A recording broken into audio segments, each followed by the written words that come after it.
लक्ष्य ज्यादा दूर नहीं है, बस अपनी रफ्तार तेज करनी है।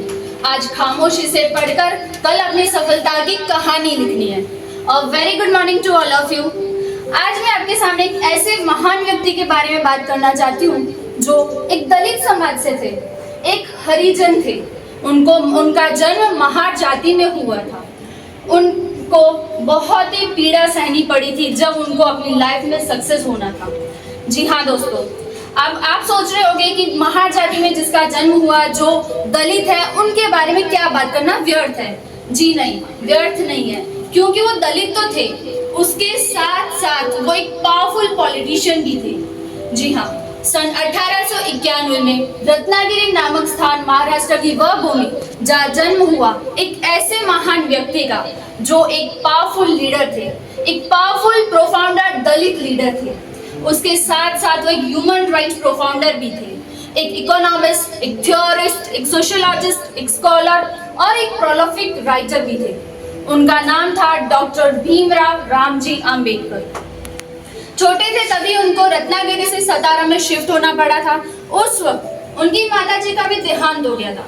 अब दोस्तों, ऐसे वक्त में एक बच्चे को दिल दहलाने देने वाली, दिल को आतंकित पीड़ित कर देने वाली, हैरान कर देने वाली, परेशान कर देने वाली कठिनाइयों के दौर से गुजरना पड़ा था। वो गुजरे उस दौर से। छोटे थे, पढ़ना चाहते थे, अपने पिताजी से बहुत रिक्वेस्ट करते थे पढ़ने के लिए, लेकिन उनको पढ़ने का कोई अधिकार नहीं देता था। क्यों?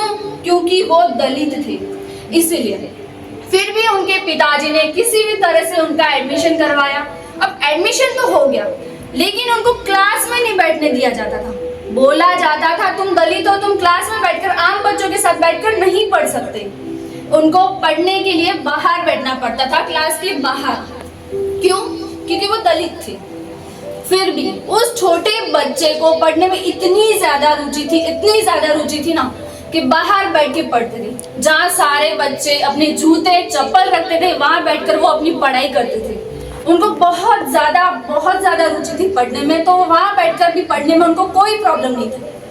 वो वहां बैठकर पढ़ते थे और उनको बोला जाता था कि भाई तुम वहां बैठ के आराम से तुम्हें पढ़ना है, पढ़ो। उनके मास्टर जी उनको वहां पे पढ़ाते थे, अंदर बैठ के पढ़ाते थे, वो बाहर बैठ के अपनी पढ़ाई करते थे। एक बार की बात है, ब्लैक बोर्ड पर मास्टर जी ने एक क्वेश्चन लिखा और उनको बोला तुम यहाँ आके इस क्वेश्चन को सॉल्व करके दिखाओ।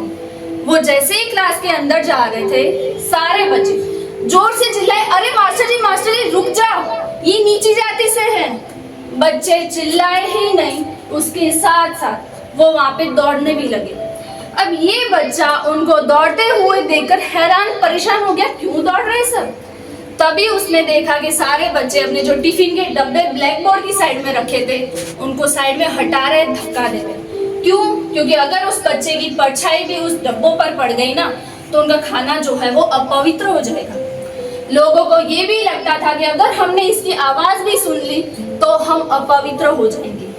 ये जो आवाज सुनने से अपवित्र, छूने से अपवित्र, परछाई से अपवित्र, ये जो दर्द था ना, ये उनको बहुत ज्यादा सहन करना पड़ा था, बहुत ज्यादा ही। और यही दर्द आगे चलकर इनकी लाइफ में बहुत बड़ा रोल प्ले कर गया। उनकी लाइफ में लीडरशिप बिल्ड करने में ये रोल बहुत ही ज्यादा काम आ गया, ये दर्द बहुत ज्यादा काम आ गया। उनको संस्कृत नहीं पढ़ाई जाती थी। बोला जाता था संस्कृत सिर्फ और सिर्फ ब्राह्मणों के पढ़ने की किताब है, तुम्हारे पढ़ने के लिए नहीं है। अरे भाई, क्या संस्कृत की किताब में ऐसा लिखा था कि सिर्फ ब्राह्मण इसको पढ़ सकते और कोई जाति नहीं पढ़ सकता? आप लोगों ने भी संस्कृत पढ़ी है राइट? आपकी किताब में, चैप्टर में, कोई भी बुक में, कोई भी पेज में, कोई भी लाइन में ऐसा लिखा था ये संस्कृत जो है सिर्फ ब्राह्मण लोग पढ़ सकते और कोई जाति नहीं पढ़ सकती? मैंने भी संस्कृत पढ़ी, मेरी बुक में तो ऐसा कुछ नहीं था। उनको ये बोला जाता। फिर सायाजी गायकवाड़ करके महाराज थे, उन्होंने इनकी तकलीफों को समझा, उनकी तकलीफों को उन्होंने पहचाना, वो समझते थे और उन्होंने फिर उनकी मदद की, उनको स्कॉलरशिप दी और बोला कि तुम अपनी पढ़ाई आगे जाके पूरी करो। वो स्कॉलरशिप लेकर चले गए मुंबई। वहां जाके उन्होंने अपनी इंग्लिश में मैट्रिक पास की। फिर वो जा रहे थे विदेश पढ़ने के लिए। क्यों? क्योंकि उनको भारत में कोई पढ़ने की इजाजत नहीं देता था, कोई अधिकार नहीं देता था। वो बोलते थे अगर तुम मुझे भारत में नहीं पढ़ने दोगे तो मैं वहां जाके पढ़ूंगा, लेकिन मैं जो हासिल करना चाहता हूँ मैं करके रहूंगा। वो कोलंबिया यूनिवर्सिटी चले गए, वहाँ पे उन्होंने पहले एमए खत्म किया, पीएचडी की, फिर भी उनको आगे ज़्यादा पढ़ना था तो वो चले गए लंदन स्कूल ऑफ इकोनॉमी, वहाँ जाके उन्होंने एमएससी किया, फिर उनके बाद उन्होंने लॉ भी किया और उसके बाद उनको और ज़्यादा पढ़ना था, उन्होंने डॉक्टरेट किया, अपनी खुद की थीसिस लिखी, अपनी खुद की किताब लिखी और वही किताब आगे चलकर हमारा आरबीआई यानी कि रिजर्व बैंक ऑफ इंडिया, जिसको हम सेंट्रल बैंक ऑफ इंडिया के नाम से भी जानते हैं, उसकी स्थापना कर दी गई। उन्होंने वो किताब लिखी, उसके बाद उसकी स्थापना हो गई। वो सयाजी महाराज के पास वापस आए और बोले कि मैं आपकी सेवा में वापस आना चाहता हूँ। उनको उस टाइम पे मिलिट्री सेक्रेटरी की जॉब दी थी, लेकिन वहाँ भी ये जो छुआछूत की परंपरा थी इसने उनका पीछा थोड़ी छोड़ा था। वहाँ का सरकारी पियोन जो था वो उनको बोलता था, तुम मेरी मटकी से पानी मत पीना, तुम दलित हो, अगर तुमने इस मटकी से पानी पी लिया तो हम लोग क्या पिएंगे। फिर वो उनको वहाँ से पानी नहीं पीने देता था और फाइल जब देने जाता था तो जोर से फेंक के देता था, बोलता था तुम दलित हो इसलिए मैं तुम्हारे पास आके तुम्हें फाइल नहीं दूंगा, फेंक कर फाइल देता था वो। तब फिर उनको मिलिट्री सेक्रेटरी की जॉब मिल गई। उसके बाद भी जो सयाजी महाराज थे वो खुश हो गए इनकी जॉब से, लेकिन जो बाबा साहेब है उनके जीवन में तकलीफों का सिलसिला थमा थोड़ी था। उनकी जीवन संगिनी रमाबाई, जिनके साथ उनका विवाह हुआ था, उनके साथ साथ उनकी 5 संतानें हुई थी, लेकिन 4 संतानों का देहांत हो गया, उनको सही इलाज नहीं मिला। फिर सिर्फ 1 संतान बची थी, लेकिन रमाबाई भी लंबा साथ नहीं दे पाई, वो भी उनका भी देहांत हो गया, वो भी चली गई इनके जीवन से। अब दोस्तों, ऐसे वक्त में जिसका पूरा परिवार ही खत्म हो जाए, जिसका पूरा आत्मसम्मान ही खत्म हो जाए, कोई भी व्यक्ति टूट सकता था, राइट। उनकी जगह और कोई आम व्यक्ति होता तो भी टूट सकता था, लेकिन बाबा साहेब अपनी हिम्मत नहीं हारे, निकल गए सत्याग्रह पर, अपने लोगों को अपना हक दिलवाने के लिए निकल गए। बोले मैं अपने लोगों को कुएं का पानी पीने का हक दिलवा के रहूंगा। जो जगह सार्वजनिक है, जो किसी की प्राइवेट नहीं है, जो सरकार के द्वारा दी गई जगह है, वहाँ पे सबका एक समान अधिकार होना चाहिए और ये अधिकार मैं उनको दिलवा के रहूंगा। देखो दोस्तों, गलत तो एक्चुअली उनके साथ हो रहा था, बहुत ज्यादा हो रहा था। जो दलित औरतें थी ना, उनको अपनी साड़ी थोड़ी पैर से ऊपर उठा के पहननी पड़ती थी ताकि वो अलग से डिस्प्ले हो जाए दलित। वो अधिकार भी उन्होंने दिलवाया कि औरतें जो है अपनी साड़ी अपने पैरों को ढककर पहन सके ताकि वो आत्मसम्मान से जी सके। तब वो एक ही बात बोलते थे, मैं ऐसे धर्म में मानता हूँ जो स्वतंत्रता, समानता और भाईचारा सिखाता है। उन्होंने जो किताब लिखी थी जिस पर हमारा आरबीआई बना दिया गया, उसके बाद उन्होंने एक और किताब लिखी। उस किताब को लिखते लिखते उनको पूरे 2 साल 11 महीने और 17 दिन लग गए। जी हाँ दोस्तों, पूरे 2 साल 11 महीने और 17 दिन लग गए उसको लिखते लिखते। और वही किताब आगे चलकर हमारा संविधान बनी। हमारे संविधान के निर्माता डॉक्टर भीमराव थे, जिनको हम फादर ऑफ कॉन्स्टिट्यूशन भी बोलते हैं। उन्होंने किताब लिखी और हमारा संविधान बना दिया गया। सिर्फ और सिर्फ उनकी बुद्धि, उनके इंटेलिजेंस और उनके स्किल के आधार पर हमारा संविधान बना दिया गया। 1947 में जब हमारा भारत आजाद हुआ, उस वक्त नेहरू जी है अपनी कैबिनेट लिस्ट लेकर गांधी जी के पास पहुंचे और बताया कि मैंने कैबिनेट लिस्ट बनाई है, आप जरा इसको देख लीजिए। गांधी जी ने उस कैबिनेट लिस्ट को देखा और उन्होंने देखा कि उसमें बाबा साहेब का नाम नहीं था, उसमें भी इंक्लूड नहीं किया क्योंकि वो दलित थे। फिर गांधी जी ने पूछा, नेहरू इसमें बाबा साहेब का नाम कहाँ है? तब उन दोनों के बीच में थोड़ी बातचीत चली। फिर गांधी जी ने बोला, देखो नेहरू, ये तुम्हारा कैबिनेट नहीं है, ये हमारे आजाद भारत का कैबिनेट है, इसमें बाबा साहेब का नाम होना बहुत ज्यादा जरूरी है। उस वक्त उनको कानून मंत्री बना दिया गया। जिसने हमारे देश का कानून बनाया उनको ही हमारा कानून मंत्री बना दिया गया। उसके बाद उनको drafting committee of Indian constitution का चेयरमैन भी बना दिया गया। ब्रिटिश लीडर्स और इंडियन लीडर्स सब मानते थे इनके इंटेलिजेंस के सामने कोई कुछ नहीं बोल पाता था। एक साधारण बच्चा जो पिछड़ी जाति से आने वाला था, किसे मालूम था आगे चलकर वो क्रांति लाने वाला था। शिक्षा से था प्रेम, जिसको तथ्य और तर्क से बातें करता था। शिक्षा से था, प्रेम जिसको तथ्य और तर्क से बातें करता था, जाति के ठेकेदारों से पलक कब तक दबने वाला था।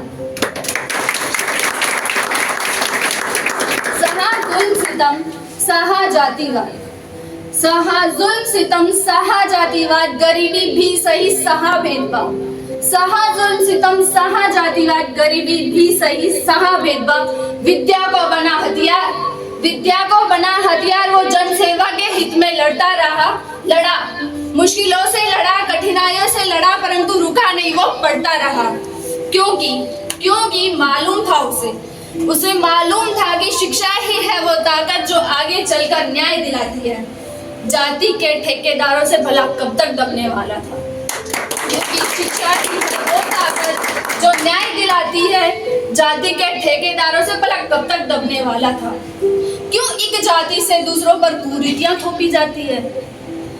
वह परंपरा को मिटाने वाले भीमराव, वह छुआछूत की परंपरा को मिटाने वाले भीमराव, दलितों के जीवन में उजियारा लाने वाले भीमराव, छुआछूत की परंपरा को मिटाने वाले भीमराव, दलितों के जीवन में उजियारा लाने वाले भीमराव। मंदिर जाने का हक न था, मंदिर जाने का हक न था, वो हक भी दिलवाए तुमने, जनहित में नियम जो लगे सही सत्ता से मनवाए तुमने। खुद का जीवन संघर्ष में था, खुद का जीवन संघर्ष में था, पर लोगों के लिए खड़े थे तुम, सम्मान दिया शोषितों और अधिकारों के लिए लड़े थे तुम। विदेश की धरती पर जाकर तुम कीर्तिमान रच कर आए, विदेश की धरती पर जाकर तुम कीर्तिमान रच कर आए, भारत का मान बढ़ा जब डॉक्टर भीमराव बनकर आए। दिया लोकतंत्र का तोहफा, दिया लोकतंत्र का तोहफा अंबेडकर ने जब संविधान लिखा, दिया लोकतंत्र का तोहफा अंबेडकर ने जब संविधान लिखा। भारत के लोगों को बड़ा गौरव, दलितों को उनमें भगवान दिखा, दलितों को उनमें भगवान दिखा। अगर पढ़ना चाहो तुम धर्म ग्रंथ, अगर पढ़ना चाहो तुम धर्म ग्रंथ, तो संविधान भी पढ़ना तुम, अन्याय और कुरीतियों के खिलाफ लड़ना तुम। और हमारे बाबा साहेब ने देखा सपना सच कर दिखलाना है, हमारे बाबा साहेब ने देखा सपना सच कर दिखलाना है। भारत के हर तबके को पढ़ा लिखा सशक्त बनाना है, पढ़ा लिखा सशक्त बनाना है। दोस्तों, हमें जो अंबेडकर के जीवन से एक ही सीख मिलती है कि लक्ष्य चाहे कितना भी दूर क्यों ना हो, कितना भी बड़ा क्यों ना हो, लेकिन अगर इंसान हिम्मत करे ना तो हर असंभव चीज को संभव कर सकता है, वो हर चीज हासिल कर सकता है।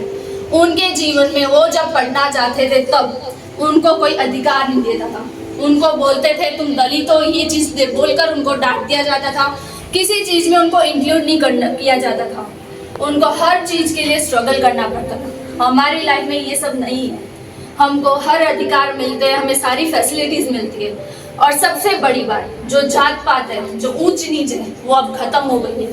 और ये खत्म हो गई, इस चीज का एक लाइव एग्जाम्पल है हमारे सामने, हमारे टीचर्स। आप जिस भी स्कूल में पढ़े हो, जिस भी इंस्टीट्यूट में पढ़े हो, टीचर्स अगर आपको नहीं जानते तो उन्होंने ये पूछा कि बेटा तुम्हारा नाम क्या है, कभी ये नहीं पूछा कि बेटा तुम्हारी सरनेम क्या है, तुम किस जाति से आते हो, उन्होंने सिर्फ हमसे हमारा नाम पूछा। यही हमारा एग्जाम्पल है कि हमारे यहाँ पे जो जात पात है वो पूरी तरह से खत्म हो गया है। और जो हमारे पेरेंट्स और हमारे टीचर्स हमारे पीछे सक्सेसफुल बनने के लिए जो मेहनत करते हैं, तो क्या हमारा फर्ज नहीं बनता हम अपनी लाइफ में सक्सेस होके उनको प्राउड फील करवाएं। बाबा साहब हमेशा बोलते थे विद्यार्थियों को, स्टूडेंट्स को अपना टाइम वेस्ट नहीं करना चाहिए, उनको अपनी स्टूडेंट लाइफ में सिर्फ और सिर्फ स्टडी पर फोकस करके अपनी लाइफ में सक्सेसफुल बन के अपने मॉम डैड और अपने टीचर्स का नाम रोशन करना चाहिए। Thank you.